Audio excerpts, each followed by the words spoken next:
Okay.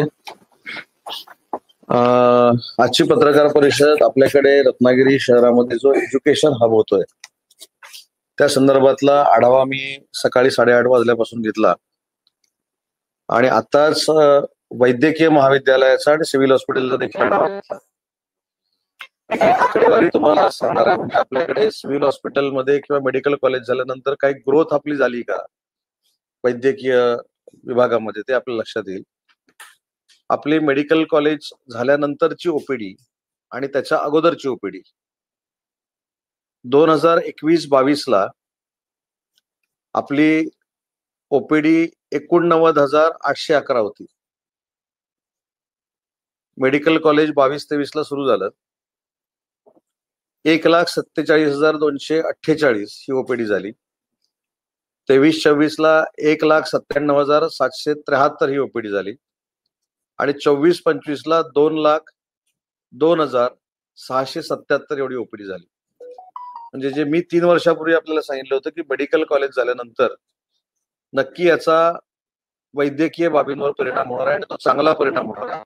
त्याच्यातलं सगळ्यात महत्वाचं सिव्हिल हॉस्पिटलमध्ये ट्रीटमेंट घेणाऱ्या रुग्णांची संख्या ही 2021-22 ला 89,811 होती. 2024-25 ला 2,02,677 आहे. त्याच्यानंतर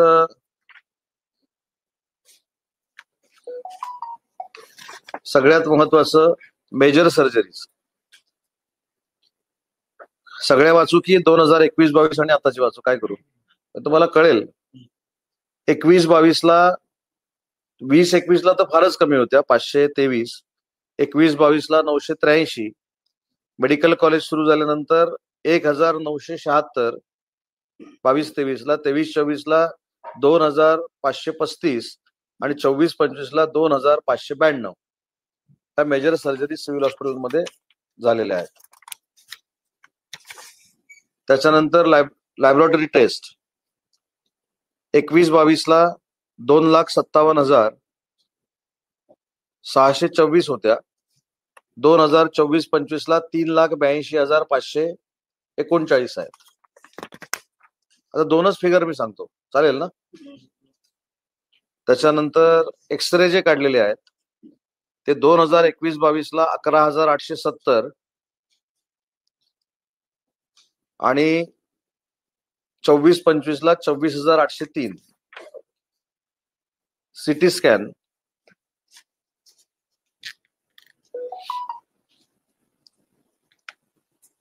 2021-22 ला 4,914.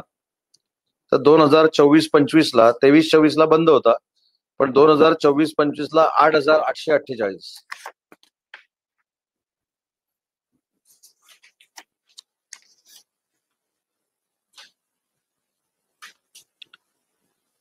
डॉग बाईट केसेस ज्या होत्या त्या 23-24 ला 2,774 होत्या. त्याच्यावरनं 24-25 ला ज्यांना ट्रीटमेंट देऊन नुसतं सोडलं, इंजेक्शन न देता, त्याच्यामध्ये जर आपण कमी झालेल्याची संख्या बघितली तर 600 न कमी झाली आणि 2,100 हा आकडा 2,100 ला आला. त्याच्यानंतर स्नेक बाईटचं तर चित्र मी तुम्हाला अतिशय महत्वाचं सांगतो की 20-21 ला 481 ला आपण इंजेक्शन दिले. त्याच्यानंतर 21-22 ला आपण 360 लोकांना इंजेक्शन दिलं. पण त्याच्यानंतर मेडिकल कॉलेज जेव्हा सुरू झालं तरी त्याच्यामध्ये प्रायव्हेट संख्या कमी झाली आणि 684 आपल्याकडे आले. त्याच्यानंतर 23-24 ला 987 सिव्हिल हॉस्पिटलला आले आणि 24-25 ला 882 आले.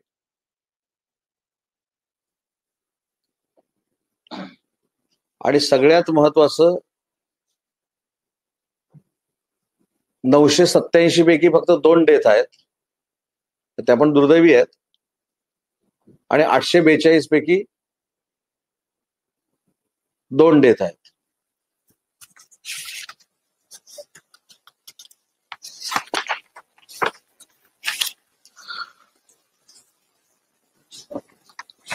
सिटी स्कॅन सिटी झालं ना, मग परत आलं.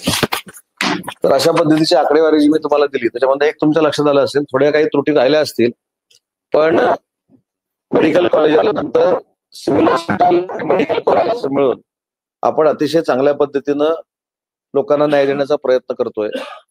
आज अजून एक आढाव्यातनं लक्षात आलं की आता आपल्या कॉलेजचं 3रं वर्ष सुरू झालेलं आहे.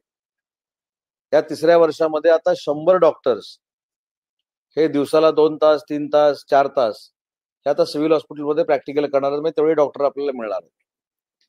हेच डॉक्टर ज्यावेळी 4थ्या वर्षामध्ये जातील तेव्हा ते डॉक्टर म्हणून आपल्याला मिळतील आणि 5व्या वर्षामध्ये जेव्हा जातील तेव्हा परिपूर्ण डॉक्टर आपल्याला मिळतील. आणि शासनानं अजून एक निर्णय घेतलाय की हे पूर्ण डॉक्टर झाल्यानंतर एंट्रन्सशिप जी करायची आहे ती कुठेही बाहेर करायची नाही, ती सिव्हिल हॉस्पिटललाच करायची आहे. त्याच्यामुळे 5 वर्षानंतर 100च्या 100 डॉक्टर हे आपल्या हॉस्पिटलमध्ये असतील. त्याच्यामुळे डॉक्टरांची संख्या किती वाढेल हे तुमच्या आता लक्षात आलं असेल. अजून एक महाराष्ट्रामध्ये अतिशय चांगला निर्णय मी आता घेतला, मंत्री मोदयांशी देखील बोललो. डॉक्टर परकारना आम्ही बोलवलं होतं. परकार हॉस्पिटलचे ते सर्व आहेत. तर या शिक्षणासाठी MS डॉक्टर, MD डॉक्टर जे लागतात तर त्यांच्याशी टायअप करून त्यांच्याकडे जे 12 डॉक्टर आहेत ते लेक्चरर्स म्हणून जर सिव्हिल हॉस्पिटलला आले, आपल्या सिव्हिल हॉस्पिटल मेडिकल कॉलेजला आले तर आहे त्याच्यापेक्षा अजून चांगल्या पद्धतीचं ज्ञान इथल्या विद्यार्थ्यांना मिळू शकेल. त्यासाठी हा एक आम्ही निर्णय घेतलाय. जवळजवळ 150 सुरक्षा रक्षक 12 देणार आहेत. 150 सुरक्षा रक्षक भरण्याचा निर्णय आज आम्ही घेतलेला आहे. 10 क्लर्क भरण्याचा आहे का यादी? तुम्हाला आकडेवारी सांगतो. आणि सगळ्यात त्याच्यातली आनंदाची बाब अशी आहे की पहिल्या वर्षी जी भरती झाली ते देखील स्थानिक भरती आहे 100%. दुसऱ्या वर्षी जी भरती झाली ती देखील 100% स्थानिक आहे. आणि 3ऱ्या वर्षी जी भरती होणार ती देखील 100% स्थानिक होणार. 200 ANM आणि GNM भरायचे आहेत. तो देखील स्थानिक मुलींना त्याचा फायदा होणार आहे. नाही, हे नाही स्मार्ट कडचं. तर अशा पद्धतीनं मेडिकल कॉलेजचं स्ट्रेंथनिंग करण्याचा निर्णय आपण घेतलेला आहे. आणि महत्वाची बैठक एवढ्यासाठी होती की चंपक मैदानाला जी आपण मेडिकल कॉलेजची इमारत बांधतोय त्याला 429 कोटी रुपयाची हायपॉवर कमिटीची मान्यता मिळालेली आहे.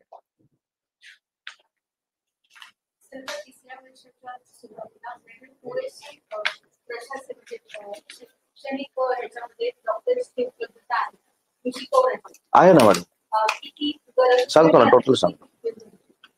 आता नव्याने जी आपण भरती करतोय त्याच्यामध्ये वैद्यकीय समाजसेवक आपण 4 भरणार आहोत. भौतिकोपचार तज्ञ 1, नर्स 200, स्पीच थेरपिस्ट 1, आहार तज्ञ 1, लघु लेखक 1, प्रयोगशाळा तंत्रज्ञ 5, एक्सरे तंत्रज्ञ 2, अशी सगळी यादी आहे. तो चार्ट आम्ही तुम्हाला देतो. तर त्याची भरती देखील 8-15 दिवसामध्ये कॉन्ट्रॅक्ट बेसिसवरची जी आहे सांगतो ना मॅडम. एक सांगतो, डीनला बोलो. तर मला असं वाटतं की आता आपल्याकडे 12 की 13 रेग्युलर डॉक्टर्स आहेत जे मुलांना शिकवत आहेत आणि आवर बेसिसवर जवळजवळ 30 घेतलेल्या त्याची 50 लोक आज मेडिकल कॉलेजला शिकवत आहेत. आपल्याकडे आता आवर बेसिसचे प्राध्यापक किती आहेत? किती आहेत? फुल टाइमर्स आपल्याकडे 22 आहेत फुल टाइमर. ह्याचं कसं बायफर्केशन आहे? सहयोगी आणि सहाय्यक.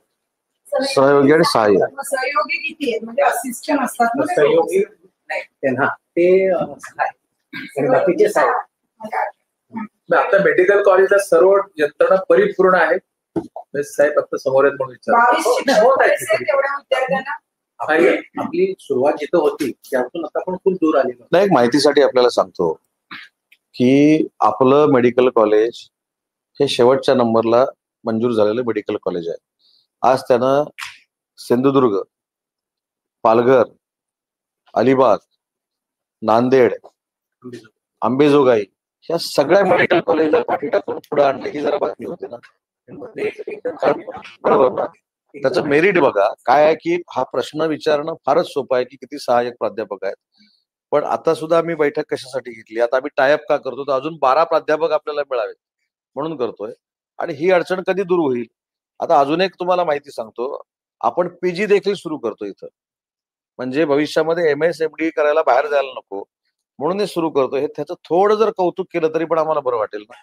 साहेब आता मगाशी आपल्याला 429 कोटी मान्यता आहे. ऍक्च्युली आता चंपक मैदान त्या नवीन जागेमध्ये भूमिपूजन कधीपर्यंत होईल साधारण? हे करू ना, मेडिकल कॉलेज तर सुरू आहे ना. नाही ना, तेच आपण अंदाज साधारणतः आपण आता भुगजळाच्या मागे लागण्यापेक्षा मेडिकल कॉलेज सुरू आहे, AC क्लासरूम आहेत, मुलं सगळी शिकतायत. सर, आता नवीन इमारत बांधायची आहे ते करू. काही दिवसापूर्वी शासकीय रुग्णालयात जो मृत्यू झाला ती आम्ही चौकशी समिती नेमली. त्याचा नाही, अहवाल आपण त्याच्यावर नंतर बोलू. आधी मी शैक्षणिक ह्याची सगळी माहिती सांगतो. दुसरी महत्वाची, मी इंजिनिअरिंग कॉलेजची देखील बैठक घेतली.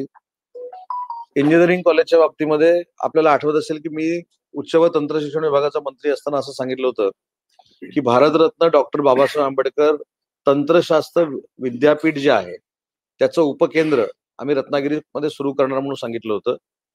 पण आज काही करून ते रत्नागिरीमध्ये सुरू करणं आवश्यक एवढ्यासाठीच आहे, कारण आपल्या अभियांत्रिकी कॉलेजमधल्या विद्यार्थ्यांची संख्या ही 1100 झालेली आहे. त्या 1100 विद्यार्थ्यांना सर्टिफिकेटसाठी लोणेरला जाणं शक्य नाही, म्हणून कुलगुरू जे काळे आहेत, काळे सर, त्यांच्याशी बोलून येत्या 2 महिन्यामध्ये भारतरत्न डॉक्टर बाबासाहेब आंबेडकर तंत्रज्ञान विद्यापीठाचं उपकेंद्र रत्नागिरीमध्ये सुरू करण्याचा आज निर्णय झाला. आपल्याकडे संस्कृत विद्यापीठाचं उपकेंद्र आहे. आणि आपल्याला विनंती आहे की सगळीकडे कधीतरी जाऊन आपण यावं. आपण ज्यावेळी सुरू केलं त्यावेळी फक्त 5 विद्यार्थी आपल्याला सापडले होते, शोधून काढले होते. पण आज आपल्या संस्कृत उपकेंद्रामध्ये या महाराष्ट्रामध्ये सगळ्यात चांगला चालणारा जो कोर्स आहे तो म्हणजे योगासनांचा. आपल्याकडे आता जवळजवळ 225 विद्यार्थी विविध अभ्यासक्रमामध्ये शिकतायत. पुढच्या महिन्यामध्ये पहिली बॅच जी बाहेर पडणार आहे इंजिनिअरिंगची, त्याच्यासाठी आपण कॅम्पस इंटरव्ह्यूचं देखील अरेंजमेंट केलेली आहे. त्या कुठच्या कंपन्या असणार आहेत, काय असणार आहेत, हे मी आपल्याला सांगतो. ITIचे जे विद्यार्थी आहेत, जे अतिशय प्रतिकूल परिस्थितीमध्ये शिक्षण घेत असतात, तर मी आज विचारलं की त्यांचा ऍप्रॉन कोण देतो, त्यांचं त्यांनी घ्यायचं, त्यांना बूट कोण देतो, त्यांचं त्यांनी घ्यायचं. तर पालकमंत्री या नात्यानं माझ्याकडे नाविन्यपूर्ण जी योजना आहे, त्या नाविन्यपूर्ण योजनेतनं ITIच्या मुला मुलींचा ऍप्रॉन आणि शूज द्यायचा निर्णय आज आम्ही बैठकीत घेतला. त्याच्यानंतर अल्पसंख्याक वसतिगृह जे सुरू केलं होतं त्याची कमिटी स्थापन झालेली नव्हती, ती कमिटी आज आपण स्थापन केली. प्राचार्य शासकीय अभियांत्रिकी कॉलेजचे आहेत, त्यांच्या अध्यक्षतेखाली समिती असेल, त्याच्यामध्ये महिला प्रतिनिधी असतील, टॅलेंटवर निवडून आलेला GS त्याच्यामध्ये प्रतिनिधी असेल, एक विद्यार्थिनी त्याची प्रतिनिधी असेल आणि 3 अशासकीय सदस्य असतील. तर त्या 3 अशासकीय सदस्यापैकी एक नियुक्ती आज आम्ही केलेली आहे, ते म्हणजे सौ दिशा दत्तात्रय साळवी.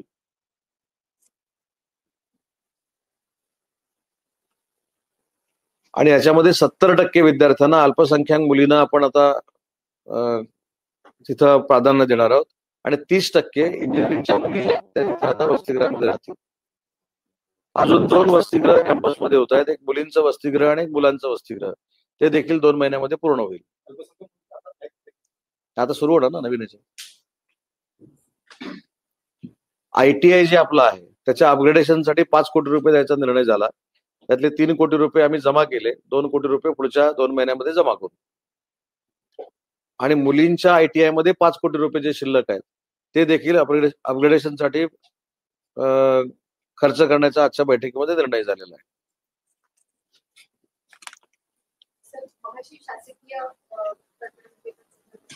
पण मी जरा सगळं पूर्ण करतो ना एकदा. त्याच्यानंतर अजून एक महत्वाची बाब, आपल्याला माहित असेल की आपल्याला टिळक स्मारक आपलं सुशोभीकरण आपण केलं. त्याच्या मागे जे LED लावायचं होता किंवा तिथं ते एक केंद्र सुरू करायचं होतं, त्याचे देखील पैसे मंजूर केले. आणि आपण टिळक स्मारकामध्ये एंटर केल्यानंतर उजव्या बाजूला एक बिल्डिंग आहे, तिथं मराठी भाषा विभागामार्फत ग्रंथालय करायचा निर्णय आम्ही घेतलेला आहे. पण तिथे जी पुस्तकं असतील ती सगळी टिळकांच्या जीवनावरची पुस्तकं तिथं असतील. असे निर्णय आम्ही घेतलेत आणि संस्कृत विद्यापीठाच्या उपकेंद्रासाठी शासनाची 1 एकर जागा द्यायचा निर्णय आज आम्ही बैठकीमध्ये घेतला. झालं ना. जर आता मगाशी आपण स्टार्ट केली एज्युकेशन बाबत मेडिकल कॉलेज इंजिनिअरिंग आणि सिव्हिल, तर सिव्हिलच्या माहिती आपण म्हणजे RS वगैरे असतील त्यांच्या अंडर सिव्हिल त्याची आता अवस्था काय? तिथे माझ्या माध्यमात क्लास डॉक्टर वगैरे वगैरे त्या कमी आहेत, त्या सगळं परिपूर्ण भरलेलं आहे. सिव्हिल मध्ये आपण सिव्हिल हेच आता मेडिकल कॉलेज आहे, त्याच्यामुळे इथले सगळे प्राध्यापक इथले डॉक्टर अशी संख्या धरून आता 50च्या पुढे असेल. नाही सर, RS ग्रामीण रुग्णालय आपलं एक मिनिट, सिव्हिल हॉस्पिटल आणि वैद्यकीय शिक्षणाचा विषय संपला. आता पहिलं आपण RH SBIच्या CSR फंडातनं जे बांधतोय 2,80,00,000 CS आहेत का, 2,80,00,000 खर्च करून ते संगमेश्वरचं ट्रॉमा केअर सेंटर बांधतोय. त्याला आज SBI म्हणजे स्टेट बँक ऑफ इंडियानं आज मान्यता दिली. 2,80,00,000 CSR मधनं आपल्याला त्यांनी द्यायचा निर्णय घेतला. हा, त्याच पद्धतीनं रत्नागिरी तालुक्यातले आणि लांजा राजापूर मतदारसंघातल्या ज्या PSC आहेत त्या स्मार्ट करण्यासाठी देखील प्रचंड CSR आपल्याला मिळालेला आहे. माझ्या मतदारसंघामधल्या PSC ना स्मार्ट सिटी म्हणून माझ्याकडनं MIDC पैसे दिलेले आहेत आणि भैयांच्या मतदारसंघामध्ये जवळजवळ 8 कोटी रुपये PSC ना CSR मधनं मिळालेले आहेत. अँब्युलन्स देखील आम्ही दिलेले आहेत ना. अँब्युलन्स तुम्हाला अँब्युलन्स दिली ना आम्ही. RS सिव्हिलच्या अंडर आणि मेडिकल एकदा रुग्णालय परत तुमचं कन्फ्युजन दूर करतो. सिव्हिल हॉस्पिटल जे आहे ते आता मेडिकल कॉलेज झालं. सिव्हिल हॉस्पिटलचा विषय संपला, पण ANM कॉलेज, GNM कॉलेज, सगळी ग्रामीण रुग्णालय, सगळी उपजिल्हा रुग्णालय ही सगळी CS स्तरांच्या अंडर आणि PSC आटले मध्यंतरी CS आणि डीनचा काय वादिवाद चालू होते असं काही बातम्या होत्या. हा काय विषय आहे? ते जिवंतपणाचं लक्षण आहे. अच्छा, वाद असतो बरोबर ना. सर, त्या पेशंटच्या संदर्भात समिती स्थापन झाली होती, पुढे काय झाली तिचा फायनल स्टेजेस मध्ये आलेला आहे. आठवड्यात ते जबाब पूर्ण झाले.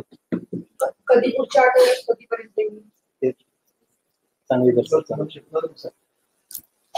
पुढच्या आठवड्यात येईल असं म्हणा. 2021-22 मॅनपॉवर 100% वाढले. आता बघा ना किती वाढले असतील, चौपट वाढले. सर, आपल्याला वाटतंय की शासकीय रुग्णालय आता लोकांना उपचार देण्यात परिपूर्ण 100% आहे. आपल्याकडे हाडाचं ऑपरेशन होत नाही, ते डॉक्टर आले. आता तुम्ही त्यांना असं काय आपण पत्रकार परिषद घेऊया, त्यांना असं दमबिम नको देऊया. नाही सर, ऐका मॅडम, ऐका ना, पत्रकार परिषदेत ऑर्थोमध्ये आपल्याकडे डॉक्टर निखिल देवकर हे हिप रिप्लेसमेंट करतात आणि आपल्या इकडे डॉक्टर पाटील हे दुसरे 2 MS आहेत आपल्याकडे. एक काळ असा होता ऑपरेशन होत नाही. तर CRMचं मशीन हे मागच्या 2 आठवड्यापूर्वी बंद पडलं. आमच्या MS जमीन आसमान एक करून ते मशीन सुरू करून घेतलं आणि आज साहेबांकडे आम्ही मागणी केली की ते जुनं होत आले तर दुसरं CRM आम्हाला द्या, तर त्यांनी मान्य केलेलं आहे. त्यांना घाबरवू नका हो. 21-22 म्हणजे 2021 पेक्षा चौपट डॉक्टर आले, ह्याचं कधीतरी थोडं तरी श्रेय द्या. सिव्हिल हॉस्पिटल हे सॉफ्ट टार्गेट असू नये असं माझं मत आहे. बरोबर ना मुळे सर? नाही, आणि माझी तुम्हाला दोघांनाही विनंती आहे की सिव्हिल हॉस्पिटलला परवा मी तुम्हाला फोन करणार होतो की तुम्हाला जे तुम्ही अतिशय चांगली ऑपरेशन्स केलेली आहेत, जी मोठमोठ्या हॉस्पिटलमध्ये होत नाहीत ते ऑपरेशन तुम्ही करून दाखवतात, ते पण तुम्ही प्रेस घेऊन सांगत चला ना. येतात ना. म्हणजे एक तर मान्य केलं पाहिजे. म्हणजे मी आर्ग्युमेंट नाही करत की 2021-22 पेक्षा आताची सिव्हिल हॉस्पिटलची परिस्थिती, इन्फ्रास्ट्रक्चर सकट, बरोबर आहे. आज आम्ही निर्णय घेतला MRI मशीन त्यांना द्यायचं आहे. त्याच्यानंतर अजून त्यांनी 40 लाखाची 2 मशीन कुठली तरी मला सांगितली. आणि आपण जे काय करतो, आपण एक थॉट असं धरतो की एखादं मशीन बंद पडलं की त्या डॉक्टरने ते बंद मुद्दाम पाडलंय की बाहेर जाऊन पैसे कमवायचे म्हणून. अशी परिस्थिती नाही. माझा देखील लक्ष असतो.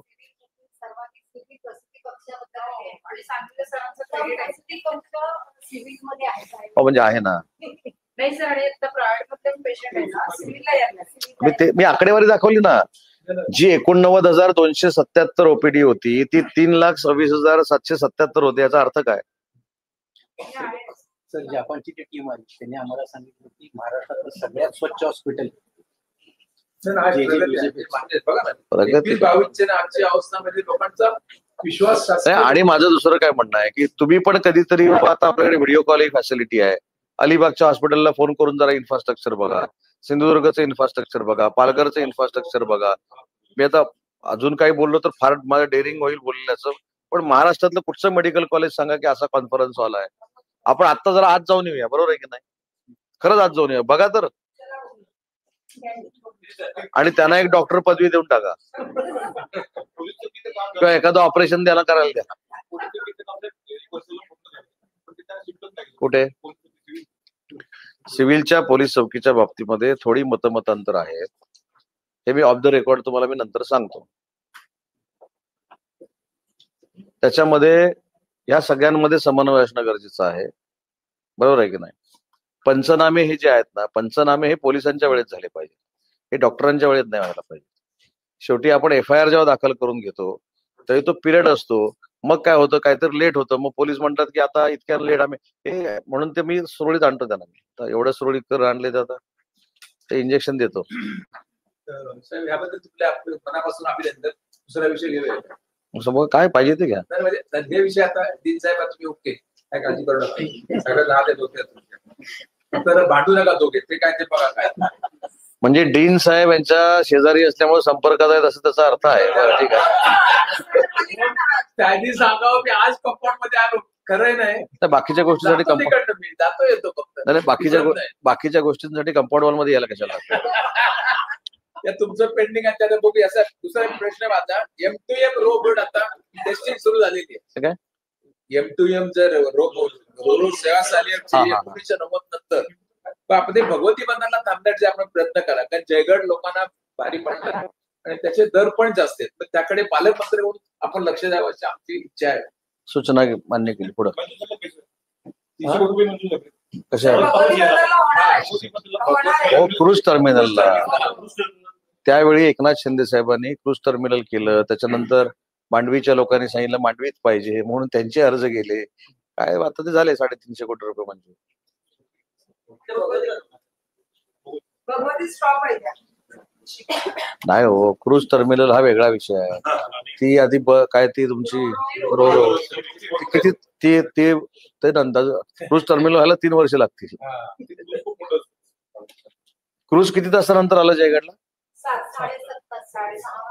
सर ट्रायल बेस होती. काय space होती? 7:30 कुठं काय म्हटलं? नाही ट्रायल बेस होती. मला एक क्लेरिफिकेशन करायची गरज नाही. होतील काय बोटीवर? ऍक्च्युली ते म्हणजे 3 तासामध्ये जयगड येईल, पण ते तसं सोपं नाही. आता ती 6.5 तासामध्ये आली. काय गरज नव्हती, कारण खाली काही टेस्टिंग करायची नव्हती. कारण गरज नव्हती. प्रत्येक तू स्टॉपवर कशाला बोलते? असं नाही ना. तुझ्या बोटी जागा नसते. पण ते जयगड साहेब असल्यामुळे तिकीट किती आहे?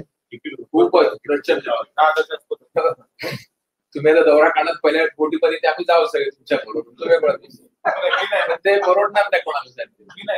समुद्रात जाणार एवढं लक्षात ठेवा.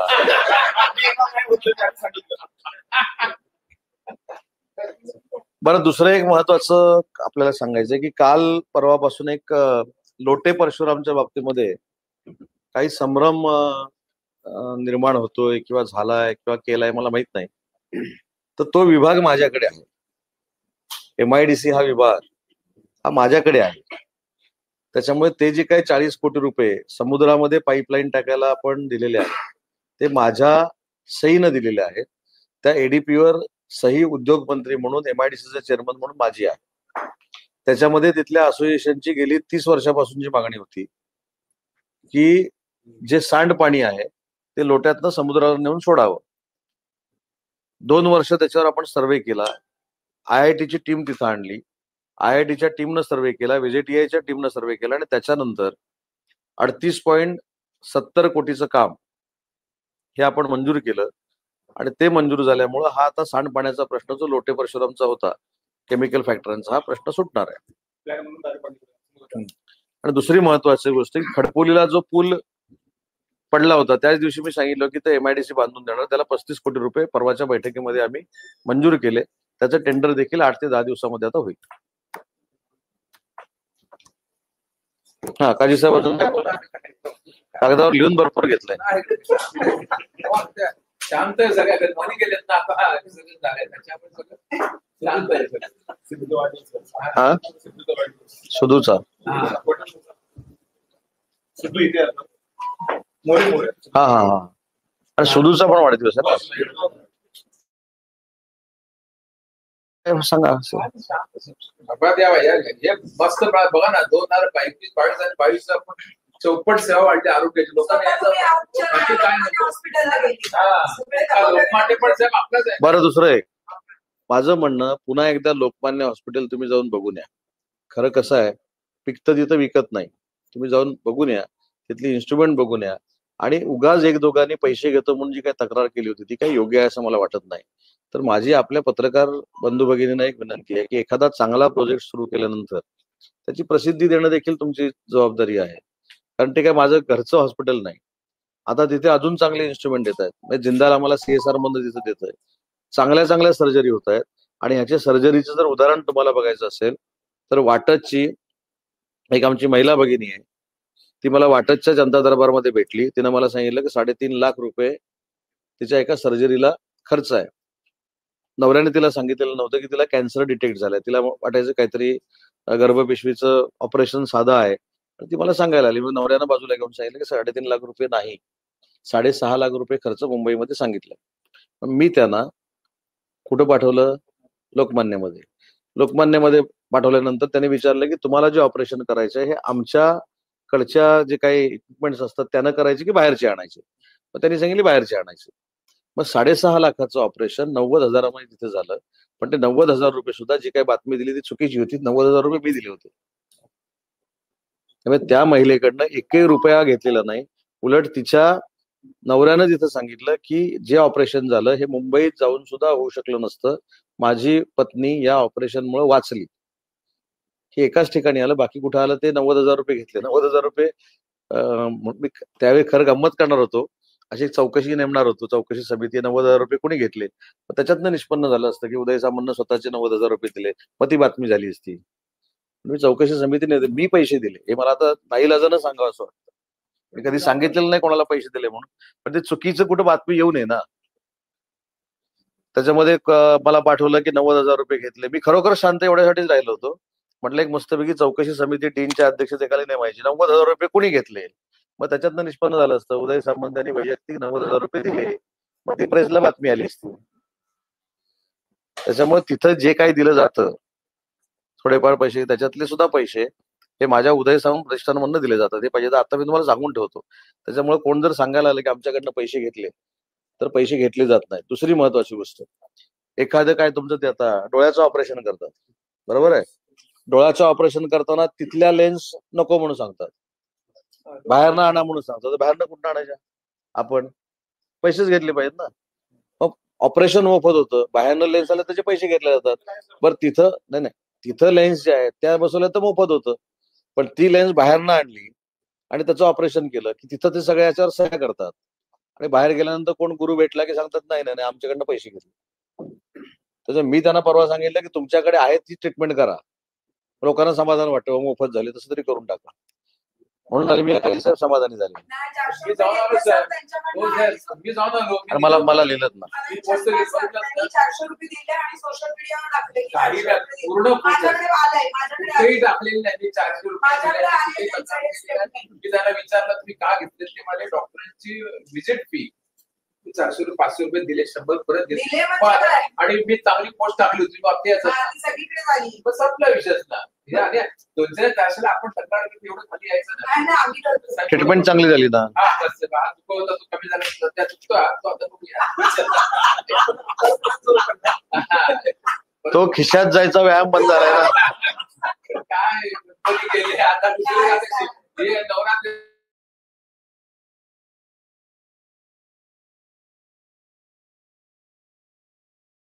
मोठे आहेत, आम्हाला माहिती आहे.